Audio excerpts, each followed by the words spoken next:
नमस्कार मित्रों, मैं हूं डॉक्टर हरिनिवास। चैनल का नाम है संस्कृत साहित्य एवं संस्कृति। आप सुन रहे हैं महाकवि भर्तृहरि का वैराग्य शतक। 10वां श्लोक है, हिंसा शून्यमयत्न लभ्यमशनम धात्रा मरुत्कल्पितम व्यालानां पसवस्त्रणांकुरभुजः सृष्टास्थलीशायिनः संसारार्णवल्लङ्घनक्षमधियां वृत्तीकृता सा नृणां यामन्वेषयतां प्रयान्ति सततं सर्वे समाप्तिं गुणाः। देखिए, ये ईश्वर की भी कैसी विडंबना है, या ये कहिए किस विडंबना को हमने खड़ा किया है। भगवान ने जब इस प्रकृति की संरचना की, यहां जिन जिन को बनाया, उनके लिए कितनी सरलताएं उसने पैदा की हैं। कहते हैं किसी हिंसा की आवश्यकता नहीं है, किसी भी प्रयत्न की आवश्यकता नहीं है, फिर भी सर्प चूंकि वायु भक्षी होते हैं, वो वायु का सेवन करके भी जिंदा रह सकते हैं। तो क्या समस्या भैया? न उन्हें किसी हिंसा की जरूरत, न किसी प्रयत्न की जरूरत, बस श्वास लेंगे, वायु का भक्षण करेंगे और उनका जीवन चलता रहेगा। ऐसे जब प्राणियों को बनाया, गाय भैंस वगैरह को बनाया, तो उनके लिए जमीन पे घास पैदा कर दी कि भैया खाओ पियो सोते रहो। कितना सरल है। अजगर करे न चाकरी, पंछी करे न काम, दास मलूका कह गए सबके दाता राम। कहां अजगर किसी के यहां नौकरी करने जाता है, कहां कोई पक्षी किसी के यहां काम करने जाता है, लेकिन फिर भी उनको उनका भोजन मिलता है, क्योंकि ऊपर वाले ने जिसने पेट बनाया है, ऊपर वाले ने जिसने हमारी संरचना की है, उसने इसका भी इंतजाम तो किया ही है। लेकिन इस मनुष्य को जब बुद्धि प्रदान की, संसारार्णव लंघन क्षम धियाम, इस संसार रूपी समुद्र को जो पार कर जाए, इस प्रकार की जब बुद्धि हमें प्रदान की, भैया ये बुद्धि किस लिए दी थी?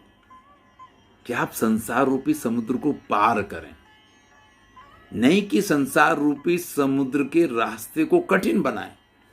लेकिन हमने तो इसके रास्ते को ऐसा कठिन बना दिया कि हमें अपनी आजीविका के लिए अपने सारे गुणधर्म लगा देने पड़ते हैं।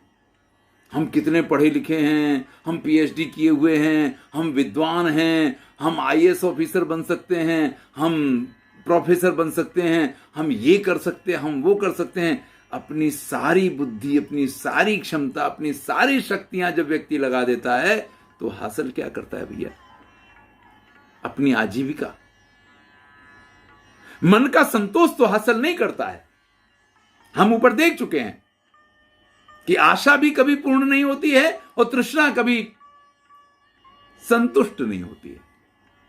तो फिर हम क्या कर पाते हैं? इन सब के द्वारा हम क्या हासिल करते हैं? वही जो पशु पक्षी या सर्प वगैरह वायु भक्षण या घास खा के करते हैं, उतना ही तो हम हासिल कर पाते हैं। सारे गुण हमारे उसमें लग जाते हैं। ये गुण हमें ऊपर वाले ने इसलिए नहीं दिए। अभी मेरी बात चल रही थी, तो वहां पे ये प्रश्न पूछा गया, मेरी ही पुत्री ने पूछा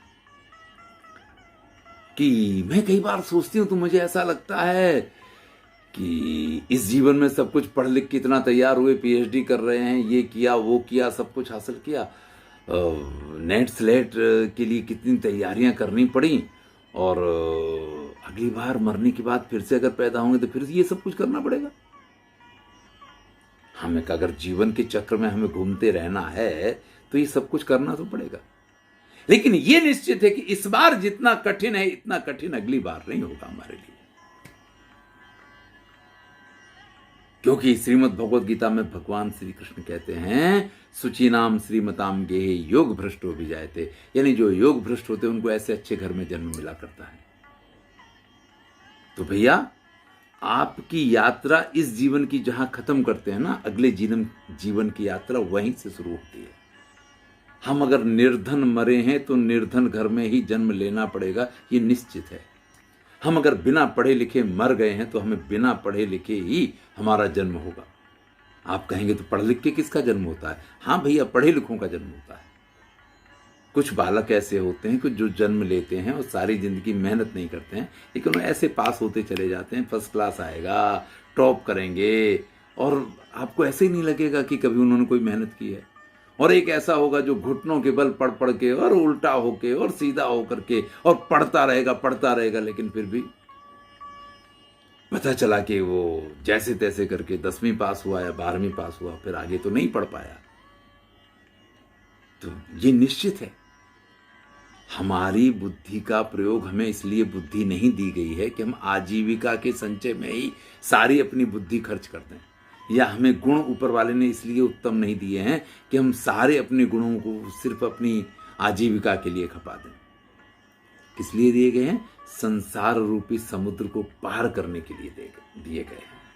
हम समझें हमारा कर्तव्य क्या है, हमारा लक्ष्य क्या होना चाहिए। अगर जीवन का लक्ष्य दाल भात रोटी सागे है, एक अच्छी पत्नी हो, 2 बालक हो, और एक अच्छा घर हो, गाड़ी हो, बंगला हो, अगर यही लक्ष्य है तो भैया वैराग्य शतक मत सुनिए। फिर तो आप नीति शतक सुन के श्रृंगार शतक में डूब जाइए और उससे आगे की यात्रा रामायण महाभारत पे जाइए। वैराग्य शतक तो हमें यही सिखाता है कि जीवन में सबसे महत्वपूर्ण यह है कि हम अपने एक निर्धारित लक्ष्य की तरफ चलें। इन सब चीजों को हम सेकेंडरी, मतलब ठीक है, हम यात्रा पे चल रहे हैं। व्याकरण का एक वाक्य आता था कि ग्रामम गच्छन् तृणम स्पृशति। गांव को जा रहा है और बीच में कोई घास वास, कुछ फूल पौधे या कुछ भी खड़ा हुआ है तो उसको स्पर्श करता है। तो भैया ये पौधे को स्पर्श करना उसका मुख्य कार्य नहीं है। उसका कार्य क्या है? गांव के लिए जाना, अपने घर जो जा रहा है वो उसका मुख्य कार्य है। तो हम ये जो पत्नी हैं, बालक हैं, घर है, परिवार है, गाड़ी है, घोड़ा है, ये जितनी चीजें हैं, ये रास्ते में चलते चलते वो तृण को स्पर्श करने जैसी स्थिति है। बाकी हमारा लक्ष्य तो ईश्वर की प्राप्ति होना चाहिए, आत्म तत्व की प्राप्ति होना चाहिए। धन्यवाद। मैं हूं डॉक्टर हरिनिवास। आनंद लीजिए।